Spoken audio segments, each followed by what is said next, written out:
Leadership in the NFL, in my opinion, is one of the most undervalued and underappreciated aspects of the game of football as a whole. And with the Vikings getting off to the 3-4 start, I was kind of going through my head. There has to be something more to the Vikings' slow start besides play calling, besides the head coach, besides lack of talent, injuries. There's something more to this because this team does have talent, top to bottom. They are probably neck and neck with roster talent with anybody in the NFC, especially on offensive side of the ball. And yet we see them on offense. They're averaging the 18th most points per game. It doesn't make sense. So I thought, what could it have been? And it's leadership.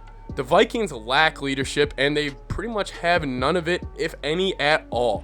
So in this video, I'm going to be discussing the Vikings leadership, and on my channel in the future, we're going to be giving more high quality, more thought out videos for you guys, and I hope you guys really enjoy them. But they're going to be videos inside these videos of me just showing clips, a more interactive video for you guys, versus not just me sitting here talking to you. But let's talk about the Vikings' lack of leadership and how serious of a problem this is starting to become.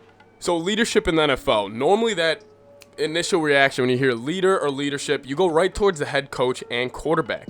And personally for me, being inside a football locker room once in my life, it really helps when the leader is the quarterback. It makes everything kind of fall in order. There's a pecking order to things in the NFL. Sometimes we forget that these are real humans. These aren't just like players that go out and play. These are humans. They have families. They understand everything.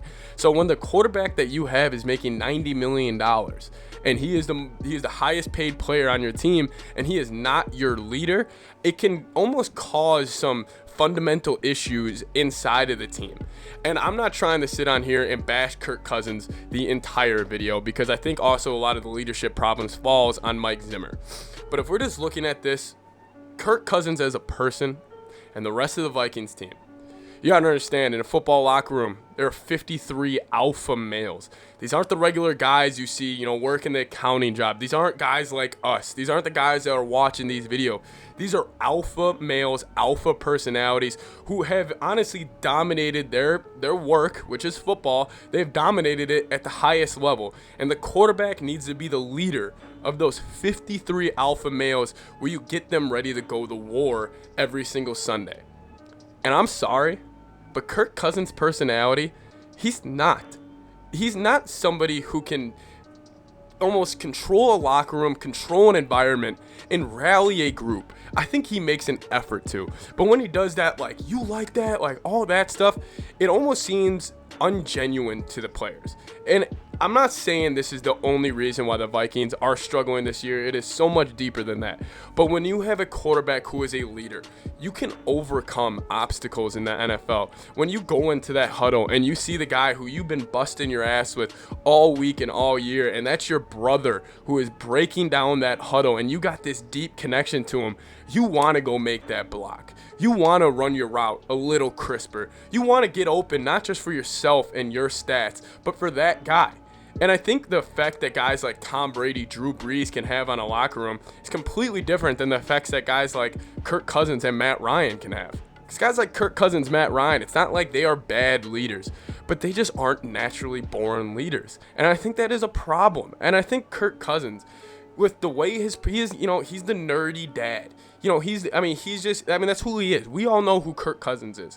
I don't need to make a video of explaining that. He's a good quarterback. He's not great. He's got a good arm. He doesn't really take risk. But that also, him not taking risk, during the game, that's his personality. How Kirk Cousins plays football is who he is as a person. He's not somebody who's going to go take risk. He's not somebody who's going to, go be there for you at 3 a.m. if you need somebody to come pick you up because you're drunk at a bar. That was actually a good analogy with the terrible news of Henry Ruggs recently, rest in peace. But the point I'm trying to make is I just don't think Kirk Cousins is a dude's dude. And what I mean by that, the guys can respect Brady because obviously he has a ton of accolades and everything, but it's more than that. They respect him because he is one cool ass dude. And again, I'm not saying you need to be cool to play quarterback. There have been, awkward quarterbacks that have won championships, but you need to have that kind of the kind of machismo, the alpha personality to you, where especially, like, the thing that bothers me was, I'll put this clip up actually right now, the leadership and the body language on the Vikings. Dalvin Cook in this clip, he takes the Cowboys defender, throws him 3 yards off, and I'll probably have the clip up right here, throws him away, and then you look at the Vikings sideline, there's nothing. There's no reaction. There's no, like, oh, let's go. Like, that's, like, there's energy in football. Like, it's not just X's and O's, or else football would be easy. These are men. These are guys who you gotta get going. Like, your linemen, like, they don't get any of the praise on media. They don't, I mean, nobody's like, oh, let me go get my Brian O'Neill jersey. Let me go get my Christian Darrisaw jersey.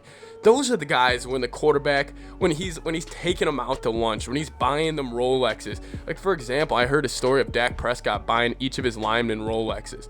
And I get Kirk Cousins has done similar stuff to that, but he just needs to do more as a leader. Listen, this is your team. You got to be that guy. They're looking for somebody to turn to right now, and somebody's got to step up. Because he needs to be the guy where even guys like Dalvin Cook, Jefferson, and Thielen, when they look at him, they're going to be like, yeah, that's our guy. They don't look at Kirk like that. They don't. I mean, they just frankly don't. I think they believe in him, and I think they think he's a good quarterback and everything. I'm sure they have faith in him to get it done. But I don't think Kirk's like their guy. Like, they would put their head on the line for Kirk. I just don't think he has that command. And also, it starts with the head coach too. I mean, Zimmer has shown a lack of leadership in this organization for a while. And he has shown a lack of, honestly, giving a shit about the offensive side of the football. I'm sure Zimmer's a great leader for the defensive guys. But hey, Zim's not a defensive coordinator. I'm sure he fires that D group up all the time. And I've seen videos of him doing that. And I'm sure he is a better leader than I am kind of putting it out there, both with Kirk and Mike. You just don't really see the results, though. So I think the Vikings have a leadership problem. They don't really have that guy to, bring everybody in, like a Mike Tomlin, a Mike Vrabel, like a Brady, a Breeze, or even like a Josh Allen, Sean McDermott. Those guys are leaders. Those guys can rally men around them.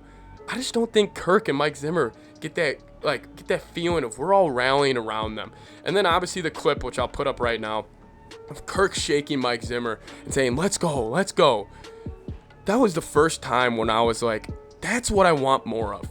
That's exactly it. I thought we had it, Kirk. After that play when he got up there and he's like, let's go. Let's get it going. That fired me up as a fan because that shows the passion. I want to see Kirk throw a touchdown and go talk shit to the DB's face. Get some toughness back in this team because that's what we're lacking. This team's not tough, and that's an indictment on the leadership. Just like that clip I showed earlier of Dalvin Cook shoving that guy out of bounds, and there's no reaction on the sideline.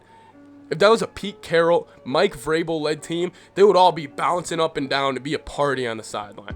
Let me know what you guys think below about the lack of leadership inside the Minnesota Vikings organization. Thank you guys so much for watching. Skol Vikes.